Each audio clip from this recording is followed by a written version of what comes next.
नमस्कार, न्यूज की पाठशाला में आप सभी का स्वागत है। आपके साथ मैं हूं सुशांत सिन्हा।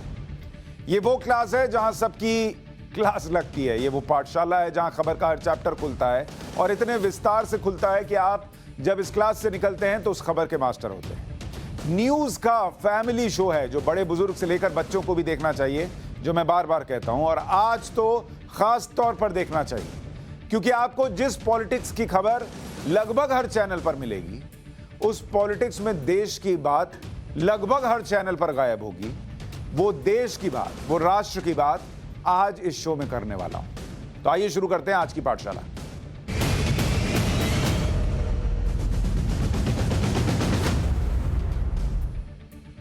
तो सबसे पहले आपको बताऊं कि पाठशाला में आज आपके लिए क्या लेकर आया हूं।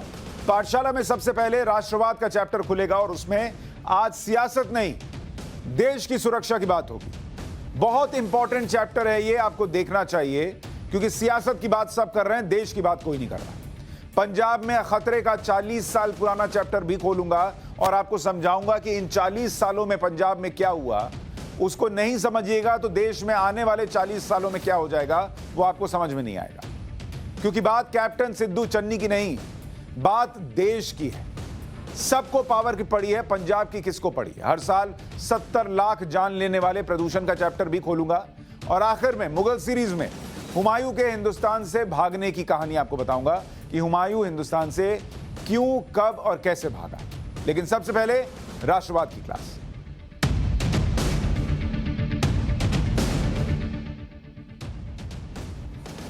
पाठशाला में आज सबसे पहले पंजाब की बात करने जा रहा हूं और कैप्टन अमरिंदर सिंह की बात करूं उससे पहले आपको बताना चाहता हूं कि पंजाब की चर्चा जो है वो क्यों कर रहा हूं, ये आपको समझना चाहिए। दरअसल अगर आप इसको देखेंगे, इस वक्त अगर मैं आपको हिंदी में लिखकर बताऊं कि ये पूरी लड़ाई जो पंजाब के अंदर चल रही है, ये पावर, सत्ता की जो पावर होती है वो पावर है, ये यहां पर है।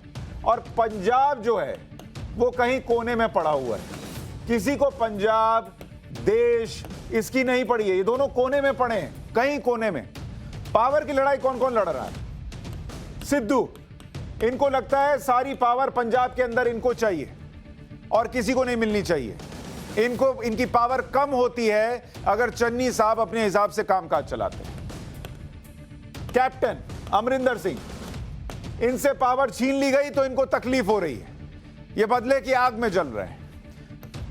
कांग्रेस हाईकमान, इनको अपनी पावर दिखती है कि जो हम कहे वही होना चाहिए और अगर नहीं होता है तो सारा पंजाब में जो कांग्रेस है वो तहस नहस हो जाए, इनको फर्क नहीं पड़ता। ये अलग पावर की लड़ाई लड़ रहे हैं। और चौथे चन्नी साहब हैं जो दलित चेहरा बनाकर जो है वो सामने लाए गए, लेकिन अब उनको लगता है कि अब उनको ही उनके हिसाब से सब कुछ करने देना चाहिए और सिद्धू को किनारे लगा दो। ये पूरी लड़ाई इस पावर की पंजाब के अंदर चल रही है, लेकिन यहां पंजाब और देश कोने में पड़े हैं, इनकी कोई पूछने वाला नहीं। न कैप्टन को फर्क, न सिद्धू को, न चन्नी को, न कांग्रेस हाईकमान को। और इसीलिए आज ये देशभक्ति वाला चैप्टर, राष्ट्रवाद वाला चैप्टर खोल रहा हूं कि पंजाब में जो हो रहा है वो आपको देश के लिहाज से कितना इंपॉर्टेंट है समझना चाहिए। ये बहुत इंपॉर्टेंट है। जैसे पावर की लड़ाई है, ये वैसे ही है जैसे घर में नहीं होता कि हमको वो उधर पटियाला के आगे जो जमीन है वो मुझे मिल जाए, वो बड़ा वाला बंगला मुझे मिल जाए, वो बड़ी वाली गाड़ी मुझे मिल जाए, और मां और बाप जो हैं, देश, राष्ट्र, राज्य, वो मां बाप किस हालत में है उसकी किसी को नहीं पड़ी। ये इस वक्त पंजाब की सियासत का हाल है और इसीलिए आपको बताता हूं कि कैसे ये देश के लिए बड़ा इंपॉर्टेंट है पंजाब में जो हो रहा है उसको समझना। उससे पहले समझिए कि पंजाब में हो क्या रहा है, इसमें नेशनल सिक्योरिटी का चैप्टर क्यों हमें खोलना पड़ रहा है। जिस तरह राजनीतिक माहौल वहां बिगड़ रहा है, आईएसआई और पाकिस्तान को यह सूट करता है कि वहां पर माहौल बिगड़े, और यह क्यों सूट करता है यह भी समझाऊंगा। लेकिन सबसे पहले आपको बताता हूं कि कैप्टन अमरिंदर सिंह, उनके अंदर इंतकाम की आग जो है वो कैसे जल रही है। और 6 शोले, ये जो आप 6 शोले देख रहे हैं, मेरी जो ये पाठशाला की टीम है इसमें कई फिल्म देखने वाले लोग हैं, उनके अंदर की शोला जागा की कुछ फिल्मी अंदाज में लिखे, तो उन्होंने लिखा कैप्टन के अंदर बदले के शोले जल रहे हैं। और वो शोले क्या हैं? बीजेपी में नहीं जा रहा हूं लेकिन कांग्रेस में नहीं रहूंगा।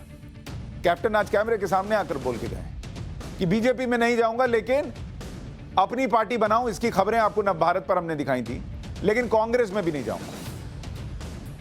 दूसरी बात, नवजोत सिंह सिद्धू पंजाब के लिए ठीक आदमी नहीं है। ये उन्होंने फिर से दोहराया कि सिद्धू ठीक आदमी नहीं है भाई पंजाब के लिए। और ये जब कहते हैं वो ठीक नहीं है और क्या इसके असर हो सकता है देश और पंजाब पर, वो आपको समझाऊंगा। नवजोत सिंह सिद्धू पंजाब के लिए ठीक आदमी नहीं है, ये फिर इन्होंने लिख दिया है। लेकिन इसके साथ साथ वो ये भी लिख रहे हैं कि मतलब तीसरा पॉइंट ये था कि चुनाव जो सिद्धू जहां से लड़ेंगे उनको जीतने नहीं दूंगा। ये वो चैलेंज कर रहे हैं कि नवजोत सिंह सिद्धू जहां से चुनाव लड़ेंगे उनको जीतने नहीं दूंगा। सिद्धू ने पंजाब के जो हालात बनाए हैं वो पहले नहीं देखे ऐसे, ये उन्होंने चौथी बात कही। और कांग्रेस के कितने विधायक संपर्क में हैं ये नहीं बताऊंगा। और राष्ट्रीय सुरक्षा सलाहकार अजीत डोभाल से पंजाब में राष्ट्रीय सुरक्षा पर बात की, और यह बड़ा इंपॉर्टेंट पॉइंट है, राष्ट्रीय सुरक्षा पर जो बात की। और यही राष्ट्रीय सुरक्षा का मसला क्या है आज आपको इस चैप्टर में समझाऊंगा। लेकिन पंजाब में कांग्रेस की जो सियासत चल रही है पहले उसके कुछ बातें समझ लीजिए, आगे हम बात करेंगे सुरक्षा की। लेकिन कैप्टन अमरिंदर सिंह को पहले सुन लीजिए कि उन्होंने किस अंदाज में और क्या कहा। डोभाल साहब हमारे एनएसए हैं, मैटर्स रिलेटिंग टू सिक्योरिटी हैं जो मैं आपके साथ नहीं शेयर करूंगा, लेकिन मैं 4 साल से देख रहा हूं क्या हो रहा है पंजाब में और उनके साथ शेयर की है। डेली ड्रोन्स आ रही हैं, जो ड्रोन पकड़े जाते हैं ठीक है, जो नहीं पकड़े जाते वो कहाँ जा रहे हैं, क्या काम है उनका, कौन उठा रहा है उनको, ये सारी बातें नेशनल सिक्योरिटी केस की। कैप्टन अमरिंदर सिंह कह रहे हैं ये जो गाड़ी निकली अजीत डोभाल के घर से, राष्ट्रीय सुरक्षा सलाहकार के घर से मिलकर, वो सारी चर्चा उनकी राष्ट्रीय सुरक्षा को लेकर हुई है। कैप्टन अमरिंदर दिल्ली में अपनी रणनीति बनाकर चंडीगढ़ पहुंच गए। उधर सीएम चन्नी ने सुलह के फॉर्मूले पर नवजोत सिंह सिद्धू से बात की। सिद्धू की शर्त यह है कि दागी मंत्री हटाए जाने चाहिए, डीजीपी एडवोकेट जनरल हटाए जाने चाहिए। सिद्धू से मिलकर चन्नी ने कह दिया कि बड़े फैसले बदले नहीं जाएंगे, रहना है रहो, जाना है जाओ, लेकिन बदलेगा नहीं। चन्नी साहब अपने तेवर में है, पावर बता रहा था ना, उनको पावर फील होने लगा है। उनको पता है मुझे अभी ये नहीं हटा सकते, दलित चेहरा बोलकर लाए हैं, अभी कहां हटाओगे। सिद्धू साहब बात करने गए थे कि कुछ पावर बची हो तो वो देख लें, ट्राई कर लें।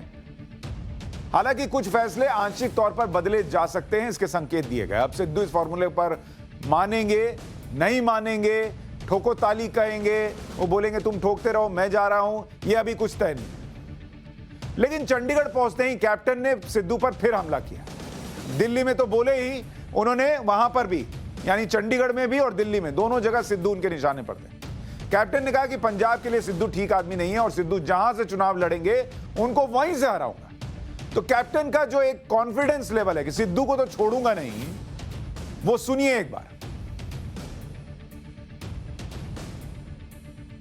मैं तो पहला भी किया है, Sidhu is not the right man for Punjab, and अगर वो लड़ेगा जहाँ से भी लड़ेगा मैं उसको नहीं जीतने दूँगा।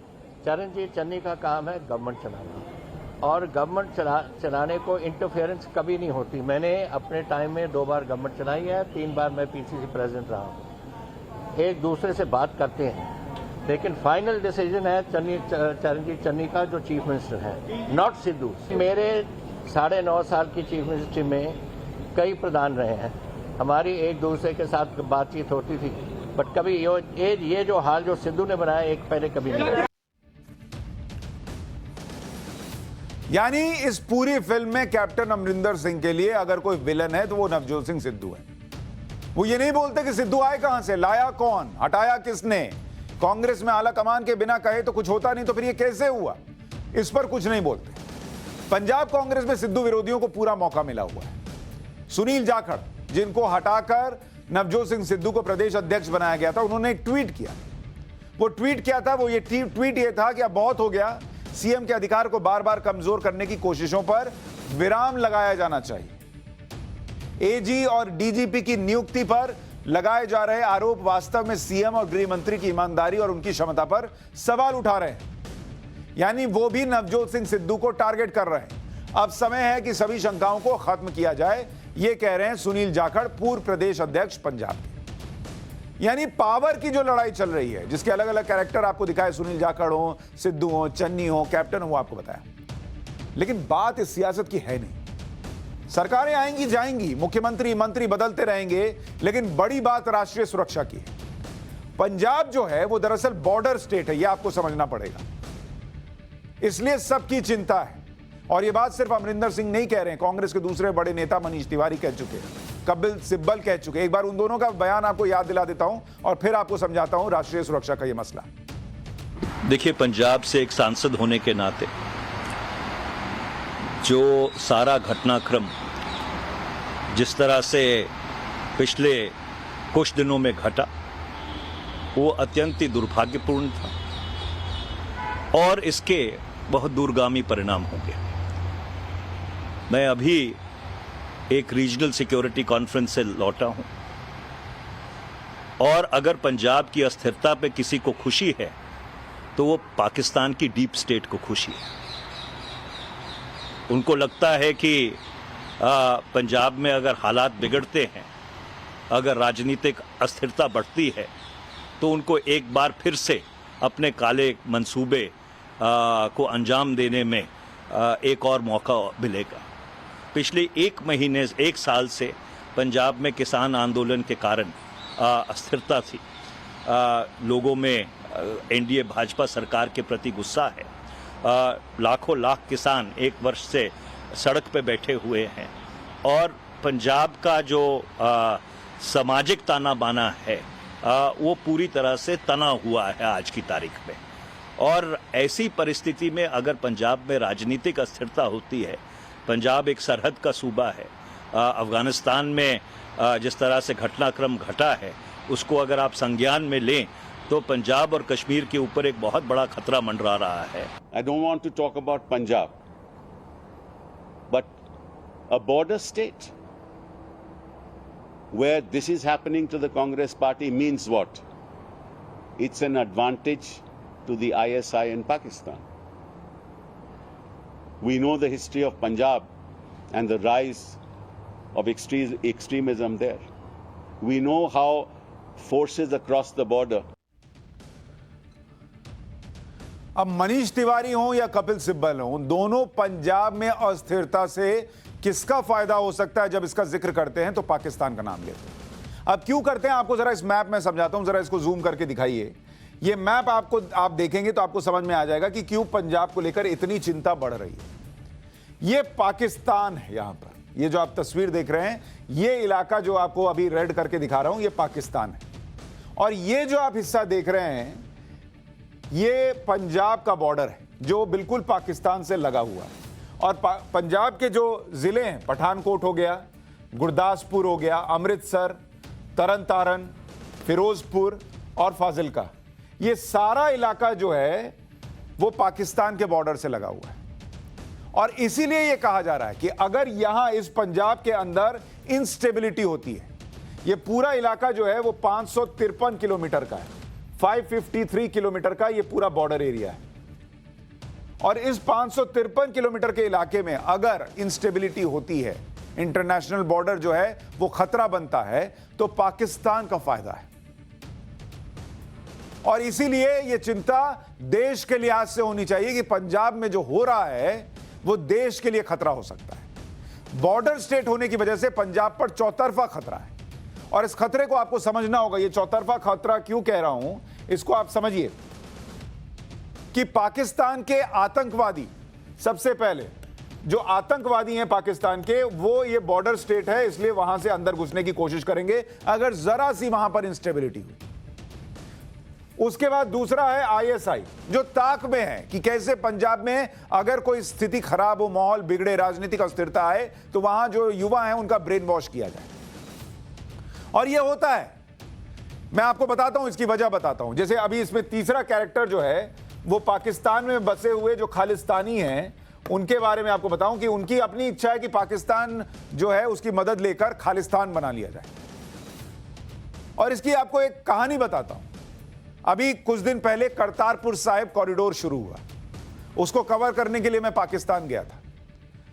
और सिखों का वो बड़ा धार्मिक स्थल है, वहां पर भी पाकिस्तान का आईएसआई जो है वो कैसे प्रोपेगेंडा कर रहा था कि उसके अंदर, उस गुरुद्वारे के अंदर एक कुआं, जहां पर जब इंडिया और पाकिस्तान की लड़ाई हुई होगी तो कभी कोई भारतीय वायुसेना का बम गिरा होगा, इसको यह कहते हुए वहां पोस्टर लगाया गया था कि देखो तुम्हारे धर्मगुरु के इस इलाके पर भारतीय वायुसेना ने जानबूझकर बम गिरा दिया था। तो वो कॉरिडोर सिर्फ मोहब्बत में नहीं खोला गया इसलिए कि यहां लोग आए, उनका ब्रेन वॉश करो कि तुम बताओ कहां रह रहे हो। ऐसे लोग तो हैं कि तुम्हारे धार्मिक गुरु के इस पवित्र स्थान पर हमला करके गए थे और उनको फिर इस खालिस्तान के लिए भड़काओ और इंडिया में इंस्टेबिलिटी पैदा करो। इसलिए पंजाब में जो होता है वो सिर्फ पंजाब का नहीं, पूरे देश की खाद्य सुरक्षा से जुड़ा हुआ मसला है। और पंजाब में इनके मौजूद हैं स्लीपर सेल, और वो स्लीपर सेल जो है वो ताक में रहते हैं कि कैसे स्थिति बिगड़े और हम अपना काम शुरू करें। पंजाब में गड़बड़ी फैलाने के लिए बॉर्डर पार से आईएसआई की साजिशें क्या क्या है। सबसे पहले आप साजिश को समझिए। विस्फोटक की सप्लाई शुरू हो जाती है, घुसपैठ कराओ, उसके बाद उस घुसपैठ में यहां पर विस्फोटक जो है वो उनको प्रोवाइड कराओ स्लीपर सेल के जरिए या दूसरों के जरिए। इसके बाद हथियार की सप्लाई करो, और वो हथियार जो है वो सिर्फ पंजाब में इस्तेमाल नहीं होगा, वो देश भर में इस्तेमाल हो सकता है।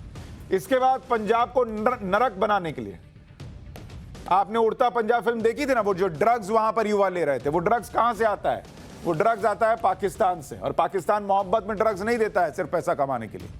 अगर पंजाब का युवा बर्बाद होता है, नशे में डूबा रहता है, तो इंडिया का नुकसान है और उससे पाकिस्तान को फायदा दिखता है। इसलिए इस ड्रग्स की सप्लाई की जाती है पंजाब के अंदर। इतना ही नहीं, जो ड्रोन आजकल आप सुनते होंगे, अभी कैप्टन अमरिंदर सिंह को बोलते हुए सुन रहे थे कि ड्रोन, रेगुलर ड्रोन मूवमेंट नजर आती है, वो पाकिस्तान करता है। और इसी ड्रोन से हथियार और विस्फोटक भी सप्लाई किया जाता है, क्योंकि अगर नीचे से आदमी का लेके जाना मुश्किल है तो ड्रोन के जरिए उधर खेत में गिरा दो और उसके बाद खेत से कोई उठा लेगा, और फिर वो काम आता है भारत में अस्थिरता पैदा करने के। और आपको कुछ घटनाओं का एग्जाम्पल देता हूं, ऐसे हवा में बात नहीं कर रहा हूं, कुछ घटनाओं का एग्जाम्पल देता हूं जो सुरक्षा एजेंसियां क्यों अलर्ट पर हैं। 20 अगस्त कपूरथला में पुलिस ने प्रतिबंधित आतंकी संगठन इंटरनेशनल सिख यूथ फेडरेशन के 2 आतंकी पकड़े थे। इनके पास क्या मिला? ग्रेनेड और टिफिन बॉम्ब मिले।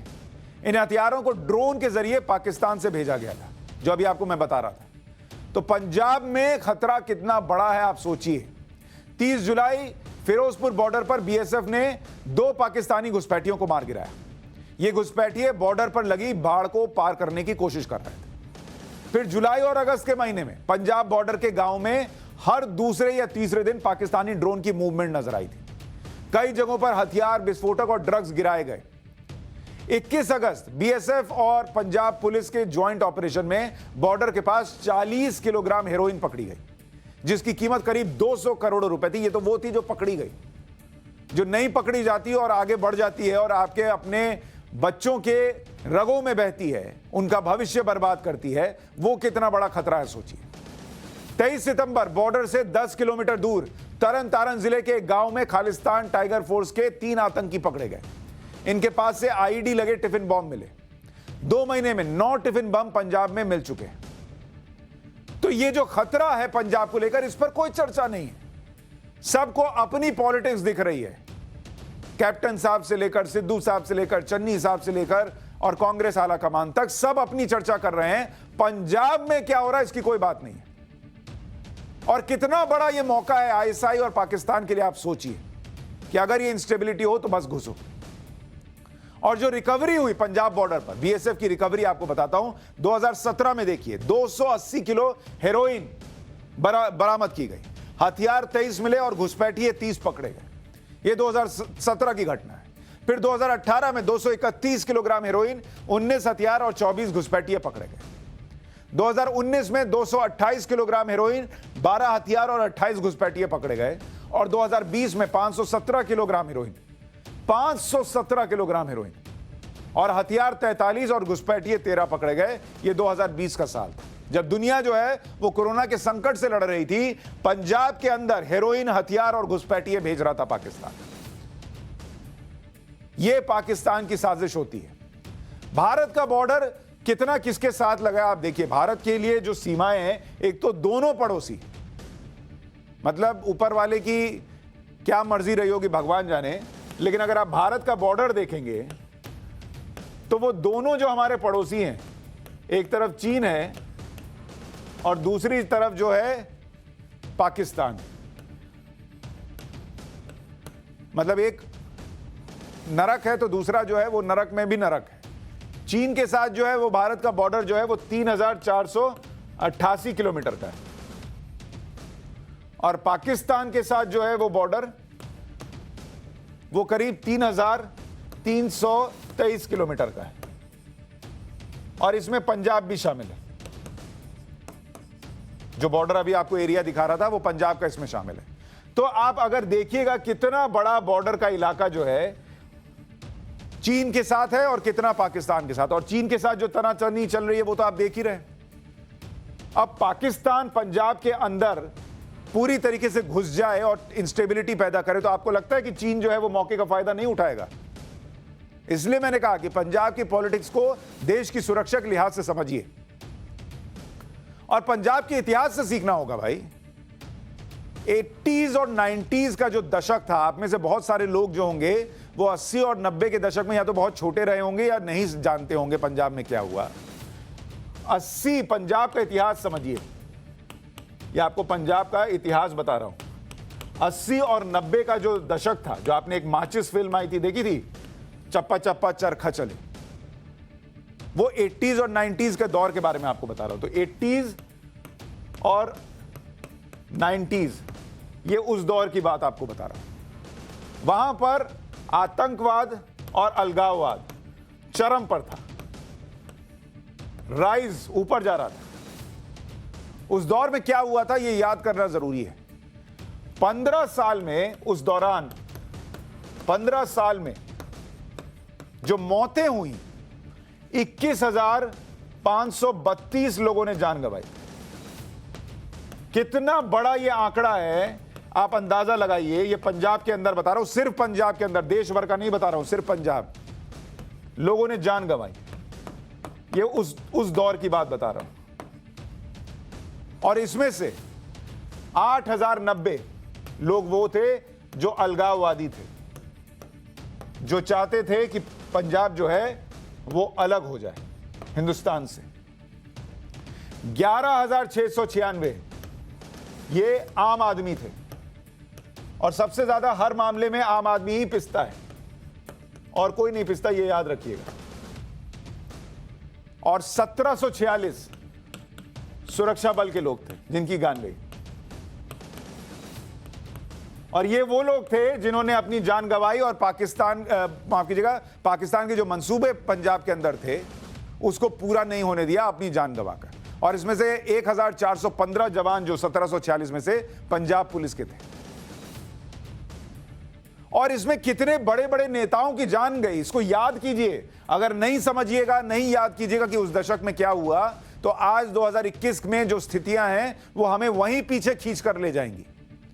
31 अक्टूबर 1984 पूर्व प्रधानमंत्री इंदिरा गांधी की दिल्ली में उनके 2 सिख बॉडीगार्ड्स बेअंत सिंह और सतवंत सिंह ने हत्या कर दी थी। कोई भूल सकता है क्या इसको? 20 अगस्त 1985 अकाली दल के तत्कालीन अध्यक्ष हरचंद सिंह लौंगोवाल की पटियाला में आतंकवादियों ने हत्या कर दी। उसके बाद 31 अगस्त 1995 पंजाब के तब के मुख्यमंत्री बेअंत सिंह की चंडीगढ़ में हत्या कर दी गई। खालिस्तानी आतंकी संगठन बब्बर खालसा का suicide bomber Dilawar Singh CM की बुलेट प्रूफ कार उड़ा देता है। किस लेवल पर चीजें चल रही थी आप सोचिए एक बार। और इन सारी चीजों को खत्म किया गया, कितनी मेहनत लगी होगी, और क्या सिर्फ कुछ पॉलिटिक्स के लिए इसको फिर से जिंदा होने दिया जा सकता है? सितंबर 1981 जालंधर के पास पंजाब केसरी के संपादक लाला जगत नारायण की हत्या कर दी गई। अप्रैल 1983 डीआईजी पुलिस एस अटवाल की दिन दहाड़े गोल्डन टेंपल के करीब हत्या कर दी गई। यह वो दौर था जो पंजाब ने देखा है।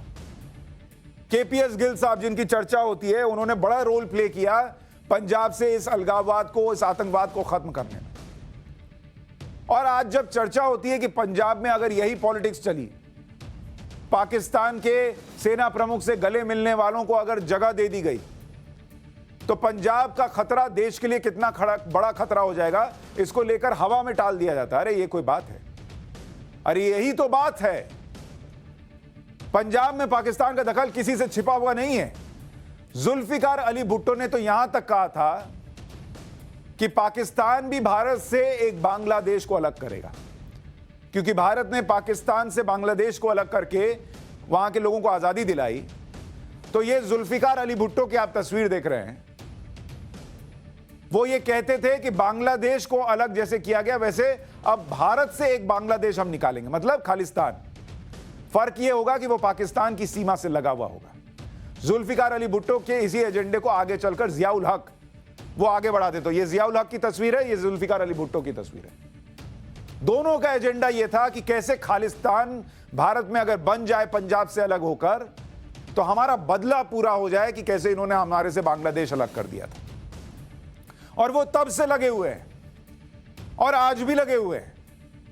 पाकिस्तान के खालिस्तान प्लान के पीछे जो मकसद है उसको आपको समझना चाहिए। और पाकिस्तान का मकसद क्या है, सिर्फ इसको समझिएगा तो आपको बहुत सारी बातें समझ में आ जाएंगी कि पाकिस्तान का मकसद क्या है। पहला, कि भारत के टुकड़े हो जाए, खालिस्तान बन जाए और भारत के टुकड़े हो जाएं तो उनका अपना फायदा है, उनका बदला पूरा होता है, भारत में इंस्टेबिलिटी बढ़ती है और पाकिस्तान जो है वो भारत को और परेशान कर सकता है। इसके अलावा एक बफर स्टेट बन जाए। बफर स्टेट का मतलब क्या हो गया, यानी यहां पाकिस्तान हो गया, यहां बीच में आपका खालिस्तान बन जाए और इधर जो है वो आपका पंजाब यानी इंडिया हो जाए। तो ये जो आपका बीच में बन गया पाकिस्तान और भारत के बीच में, ये उनकी सोच है। तो ये बीच का एरिया जो है ये बफर स्टेट हो गया। यानी अगर भारत कोई कार्रवाई भी करना चाहे तो बीच में एक ऐसा स्टेट हो जो वो सब सहने को तैयार हो जाए। पाकिस्तान को तो फर्क नहीं पड़ता, मरेंगे तो यहां खालिस्तान के लोग मरेंगे। और तीसरा जो बड़ा मकसद है, जो पाकिस्तान के हर मकसद के बेस में रहता है, वो है कश्मीर। कि अगर एक बार पंजाब से खालिस्तान अलग करके बनवा दिया, उसके बाद कश्मीर को भारत से अलग करने के लिए पूरी ताकत झोंक देंगे। और ये कामयाब हुआ नहीं और आगे भी नहीं होगा, लेकिन ये कोशिश यही करते हैं कि ये हो जाए। और लोग पूरी तरीके से एक्टिव रहते हैं। मैं आपको अभी अमेरिका वाला किस्सा बताता हूं। अभी अमेरिका गया हुआ था, वहां भी सड़क पर कुछ लोग प्रदर्शन कर रहे थे, जिनको यहां हमारे यहां कुछ लोगों ने कहा कि किसान समर्थक थे। वो खालिस्तान के झंडे लेकर प्रदर्शन कर रहे थे, आपको पता नहीं। और वो भारत माता के लिए ऐसे ऐसे अपशब्द बोल रहे थे नारे में कि मैं आपको बोलकर बता नहीं सकता, इस टेलीविजन चैनल पर चला नहीं सकता। ये लोग भारत माता के लिए किसी पॉलिटिकल पार्टी या नेता को बोले तो समझ में आता है, जिस जन्मभूमि पर वो जन्मे, जहां की मिट्टी में बड़े हुए, आज अमेरिका में जाके रह रहे होंगे, डॉलर में कमा रहे होंगे, खालिस्तान का झंडा लेकर भारत माता को गाली दे रहे थे और यहां हिंदुस्तान में कुछ लोग उनका समर्थन कर रहे थे। अब आप सोचिए, मेरी आंखों देखिए, मेरे आंखों के सामने नारे लग रहे थे और ये लोग कहते हैं कि अरे उनको दिखाया नहीं। क्या दिखाएं? भारत माता को गाली देते हुए दिखाएं? आप उनसे सुन सकते हैं ये गालियां, मैं नहीं सुन सकता। और हम जाकर बोले कि ये क्या कर रहे हो तो हमको गाली देते हैं। हमको दे दो गाली, फर्क नहीं पड़ता, लेकिन देश को और भारत माता को गाली दोगे तो वो मुझसे तो बर्दाश्त नहीं होगा। लेकिन हमारे यहां लोग बर्दाश्त भी करते हैं और उनको सपोर्ट भी करते हैं, क्योंकि ये एजेंडा जो है उनको ये नहीं दिखता, उनको सिर्फ दिखता है एक कुर्सी, वहां से एक आदमी को उतारना है। लेकिन हमारा जो संकल्प रहा है उसमें पाकिस्तान की साजिश हमेशा ढेर होती रही है। 90 के दशक के खत्म होते होते पंजाब से आतंक खत्म हुआ। सुरक्षा बलों और पुलिस ने आतंकियों का सफाया किया। आतंकियों के टेरर मॉड्यूल का बेस पंजाब से हटकर विदेश चला गया। करीब 9 टेरर मॉड्यूल जो हैं वो अभी भी विदेश में काम कर रहे हैं, जिसमें से 4 जो हैं वो लाहौर से ऑपरेट होते हैं और उनका मकसद यही है किसी तरीके से खालिस्तान बन जाए। बाकी कुछ कहां से चल रहे हैं? कनाडा, जो अभी आपने देखा होगा, खालिस्तानी मूवमेंट के लिए कनाडा से बहुत समर्थन आता है। उसके बाद ब्रिटेन से आता है खालिस्तान को सपोर्ट करने के लिए, और दूसरे देशों से ऑपरेट होते हैं। तो ये सारी चीजें जो है, अगर आप इसको नहीं समझिएगा कि ये जो पंजाब है और पावर जो है, यानी ये पंजाब और दूसरी तरफ है पावर यानी ताकत, इसके बीच में ये जो हिस्सा आप देख रहे हैं ना, यहां आता है आपका देश। और इस देश के लिए अगर आप पंजाब के साथ नहीं खड़े होइएगा और इधर चले गए पावर की लड़ाई में, तो उधर पाकिस्तान जो है वो मुंह बाए खड़ा है कि कब मौका मिले और मैं ये हिंदुस्तान पंजाब के अंदर घुसकर इस देश को नष्ट कर दूं। तो जो लोग भी एक कुर्सी के लिए लड़ाई लड़ रहे हैं पंजाब के अंदर, उनको समझना होगा कि आप कितना कुछ दांव पे लगा रहे हैं। आप देश को आग में झोंक रहे हैं, आपको यह याद रखना होगा। आप देश के लिए मुसीबत खड़ी कर रहे हैं, आपको यह याद रखना होगा। और इसीलिए नवजोत सिंह सिद्धू मुख्यमंत्री बने, चन्नी बने, कैप्टन अमरिंदर सिंह बने, या कोई फलाना ढिमकाना ABCD बने, ये ध्यान रखें कि पंजाब उनके लिए सत्ता का एक रास्ता हो सकता है, लेकिन हमारे जैसों के लिए वो देश में घुसने का वो रास्ता है जो हमें बंद रखना है। पाकिस्तान के लिए, खालिस्तानियों के लिए, और चीन का समर्थन पाकिस्तान को मिलता है तो चीन के लिए। तो ये बड़ा इंपॉर्टेंट है। तो देश की सेहत पर असर ना पड़े, इसलिए आपको ये राष्ट्रवाद की क्लास बताई। लेकिन अब आपके सेहत की बात करता हूं, और आपकी सेहत से जुड़ा ये मसला जो है वो अगली क्लास में। आइए उस तरफ चलते हैं।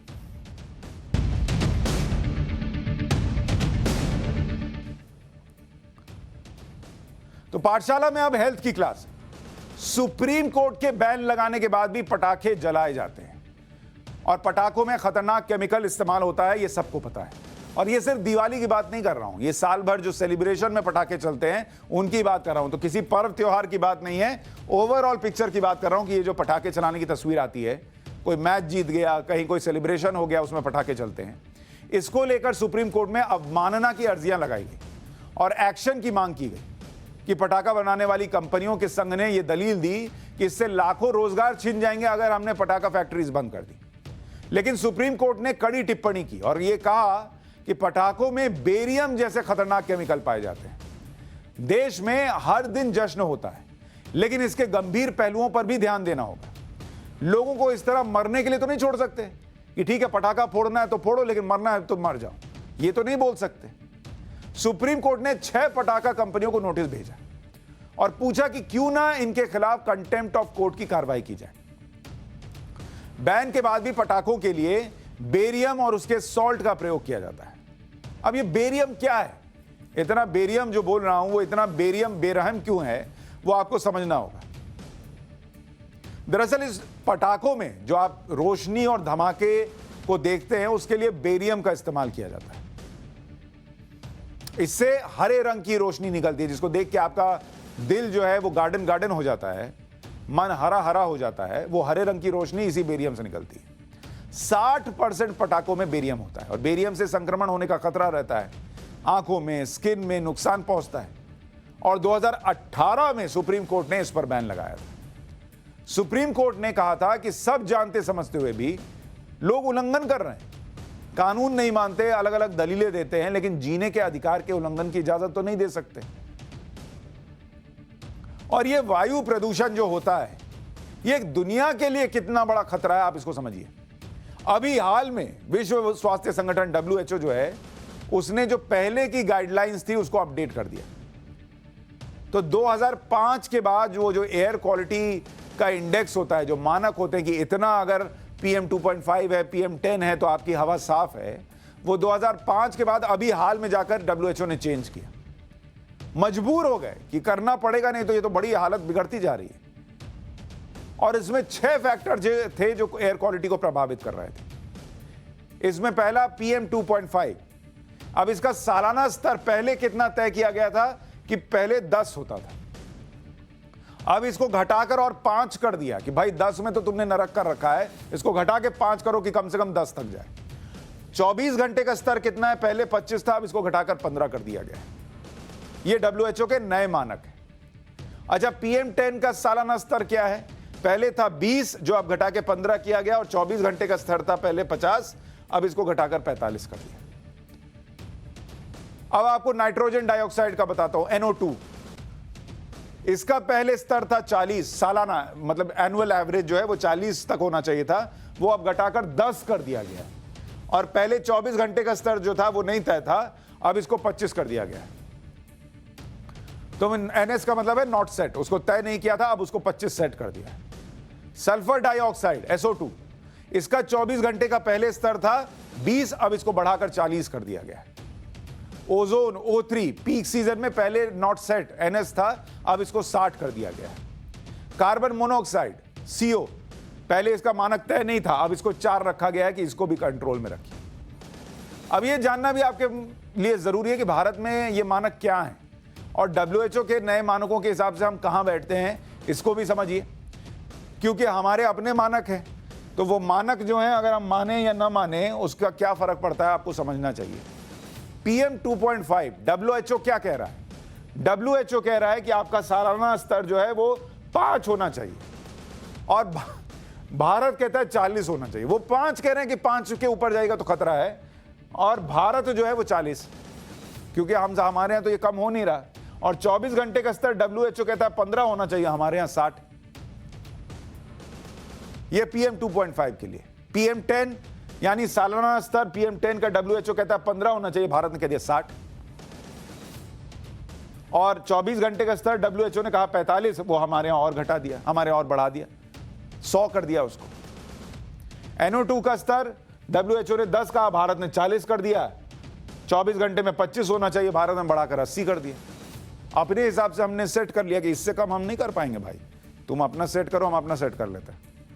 और भारत में वायु प्रदूषण का जो हाल है उसको आप देखिए, ग्रीन पीस ने 2020 में एक स्टडी की, और वो ये स्टडी कहती है ग्रीन पीस की कि दिल्ली में PM 2.5 का लेवल जो है वो जो मानक तय है उससे 17 गुना ज्यादा था।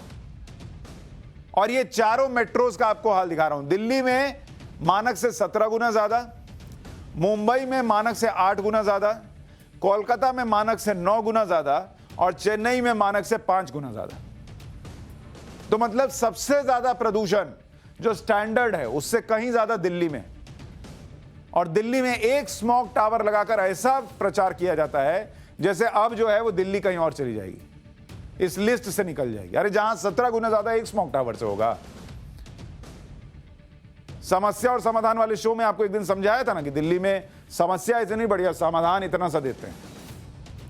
खैर, 2005 के मानक के हिसाब से देश में 95% इलाका जो है वो प्रदूषित है। 2005 वाले का कह रहा हूं। अब ये नए मानक के हिसाब से चलिएगा तो फिर 95 भी खत्म, पूरा देश जो है वो इसमें खतरे के अंडर आ गया। दुनिया के 30 सबसे ज्यादा प्रदूषित शहर हैं, तो उसमें से 22 भारत है। ये कोई बहुत नाम वाली बात नहीं है कि 30 में 22 हमारे हैं। ये शर्म की बात है कि 30 में से 22 हमारे यहाँ, लेकिन इस देश में प्रदूषण पे चर्चा ही नहीं है। और गाइडलाइन क्यों अपडेट करनी पड़ी WHO को, उसको भी आपको समझना चाहिए कि ये गाइडलाइन अपडेट करने की नौबत क्यों आई, ये भी आपके सामने रखता हूं। सबसे बड़ा असर जो पड़ा वो आपके हेल्थ पर पड़ा। इतना प्रदूषण का खतरा बढ़ने लगा कि क्लाइमेट चेंज पर असर पड़ने लगा। क्लाइमेट चेंज, और आप ये क्लाइमेट चेंज जो है वो महसूस कर सकते हैं अपने आसपास। जो अभी आप आजकल देखते हैं कि बिन मौसम बरसात होती है, ठंड में ज्यादा ठंड और गर्मी में ज्यादा गर्मी, इतनी गर्मी की बर्दाश्त करना मुश्किल हो जाए, ये सब क्लाइमेट चेंज का असर है। दुनिया में हर साल प्रदूषण से 70 लाख लोगों की मौत हो रही है, और ये सिर्फ वायु प्रदूषण की बात बता रहा हूं। 70 लाख लोग वायु प्रदूषण से हर साल मर रहे हैं, और 100 सबसे ज्यादा आबादी वाले देशों में 79 शहरों में प्रदूषण पुराने मानकों से लगातार ज्यादा बना हुआ है। प्रदूषण के नए मानक से अब 100 में 92 देश प्रदूषित शहरों में आएंगे। अच्छा, सबसे ज्यादा प्रदूषित शहरों में दिल्ली जो है उसके बारे में आपको बता रहा था कि PM 2.5 यहां 17 गुना ज्यादा है। लाहौर, एक तो आपको दिल्ली बताया, उसके बाद नाम आता है हमारे पड़ोस में है लाहौर। दिल्ली में 17 गुना ज्यादा था, लाहौर वाले भाई साहब जो हैं वो 16 गुना ज्यादा है। ये इनके यहाँ तो मुझे लगता है अपने आप बढ़ जाता होगा, जो बम टेस्टिंग करते होंगे यहाँ फोड़ने के लिए, उसी से प्रदूषण बढ़ जाता होगा। अच्छा, उसके बाद ढाका है। ढाका में मानक से 15 गुना ज्यादा है। और चीन जो है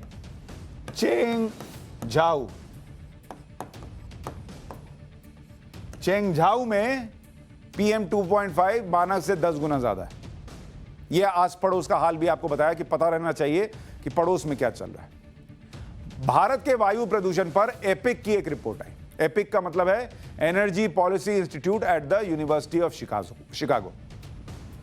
अब यह रिपोर्ट क्या कहती है?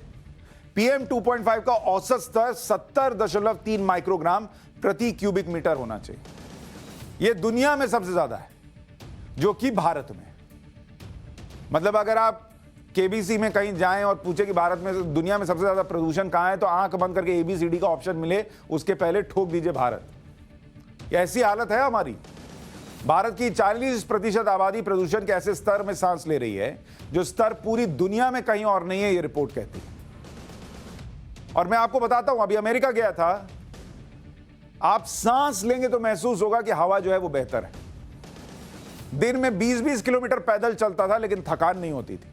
क्यों? क्योंकि प्रदूषण नहीं था। इसको आप समझिए। वहां आप अगर पेड़ पौधे देखेंगे, आपको ज्यादा हरे नजर आएंगे, आसमान ज्यादा नीला नजर आएगा, सड़क पर धूल नहीं है, गाड़ियां गंदी नहीं होती, कपड़े गंदे नहीं होते। क्यों? क्योंकि प्रदूषण नहीं है। उनके यहां हो सकता है, हमारे नहीं हो सकता। अगर प्रदूषण का यही स्तर रहा तो उत्तर भारत में 51 करोड़ लोगों की जिंदगी 8.5 साल कम हो जाएगी। 8.5 साल मतलब अगर आप 70 साल जी सकते थे, तो आप अब जो है वो 61 साल जिएंगे। भारत का कोई भी शहर एयर क्वालिटी के देश के मानकों पर ही खरा नहीं है, और हर शहर प्रदूषित है। मतलब आप एक दूसरे की तरफ देखकर बोल भी नहीं सकते कि अरे मेरे शहर का हाल देख रहे हो, तुम अपना देखो। सबका वही हाल है। अगर WHO मानकों के हिसाब से भारत एयर क्वालिटी सुधार लेता है, तो जो लोगों की जिंदगी है वो औसतन 5.5 साल बढ़ जाएगी। मतलब जो अभी आप न्यूज की पाठशाला देख रहे हैं, वो 5.5 साल और देख पाएंगे। ये भी एक फायदा है, तो ये ध्यान रखिए। लेकिन मशहूर रिसर्च जर्नल लैंसेट की एक स्टडी के मुताबिक भारत में वायु प्रदूषण की वजह से 2019 में, अब वायु प्रदूषण के आंकड़े देखिए कितने भयावह हैं। आप सोचते भी नहीं है कि कैसे साइलेंट किलर की तरह वायु प्रदूषण आपको खा रहा है।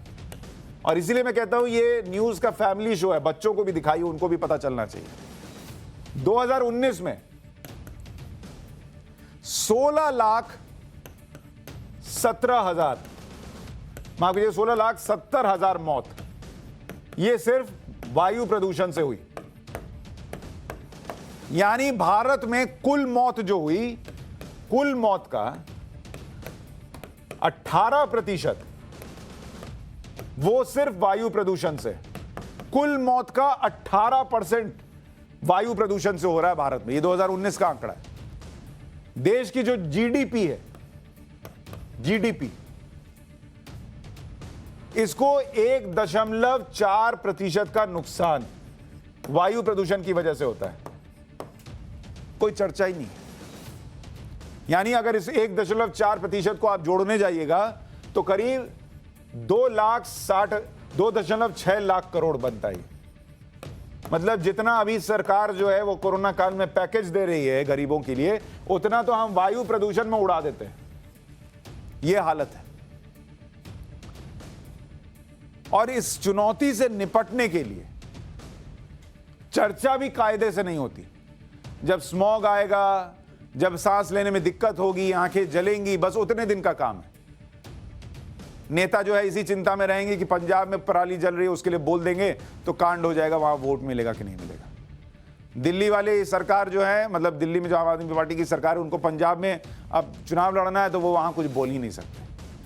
सब अपना अपना देख रहे हैं, सांस ले रहे हैं, जहर अंदर ले रहे हैं। जिसका जब टाइम आएगा टिकट कट जाएगा, क्या कीजिएगा। छोटा सा ब्रेक ले रहा हूं। ब्रेक के उस पार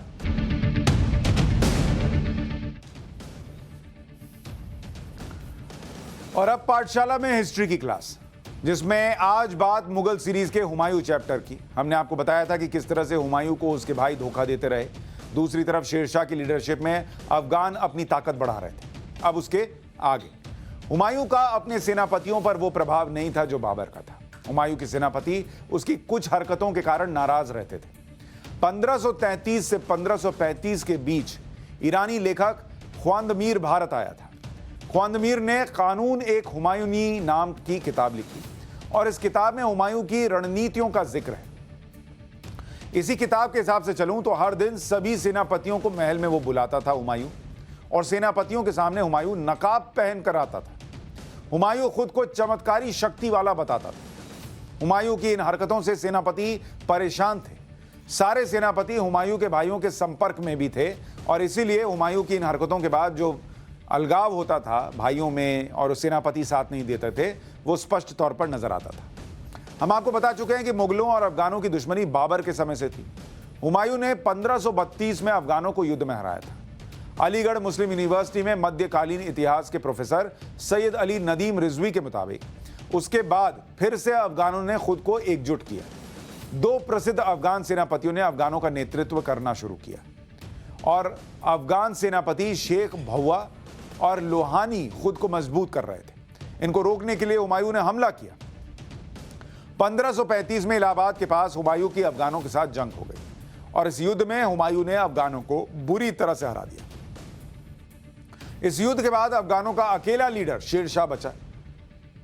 यह भी बात निकल कर आई। हुमायूं मुगल सल्तनत के खतरों को दूर करने की कोशिश तो कर रहा था, दूसरी तरफ शेरशाह हिंदुस्तान पर राज करने का सपना देख रहा था। 1536 के बाद शेरशाह सूरी ने बंगाल पर भी कब्जा कर लिया था। शेरशाह को हुमायूं ने कुछ समय के लिए बंगाल से भगा दिया। शेरशाह सूरी ने चुनार, बनारस, जौनपुर, पटना पर कब्जा कर लिया। हुमायूं ने शेरशाह को रोकने के लिए बिहार का रुख किया। बक्सर से 16 किलोमीटर दूर चौसा में दोनों सेनाएं आमने सामने खड़ी हुई। 1539 में चौसा में हुमायूं और शेरशाह सूरी की सेनाएं डट गई।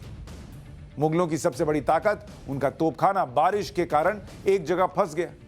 हर बार यही तोपखाने के चलते जीतते थे, जिसके बाद हुमायूं ने शेरशाह सूरी के साथ समझौता करने का विचार किया। मतलब लड़कर नहीं जीत सकते थे, सिर्फ तोपखाने के भरोसे जीतते थे। हुमायूं ने मोहम्मद अजीज नाम के दूत को शेरशाह के पास भेजा और शेरशाह को बंगाल और बिहार पर शासन का प्रस्ताव दिया। हुमायूं और शेरशाह के बीच एक समझौता हुआ कि हुमायूं की सेना आगे बढ़ेगी और शेरशाह की सेना पीछे हटेगी। जब शेरशाह की सेना पीछे हटने लगी तो हुमायूं बेफिक्र हो गया। हुमायूं और उसकी सेना को बेफिक्र होने से शेरशाह को मौका मिला। 26 जून 1539 की रात को शेरशाह ने हुमायूं पर हमला कर दिया।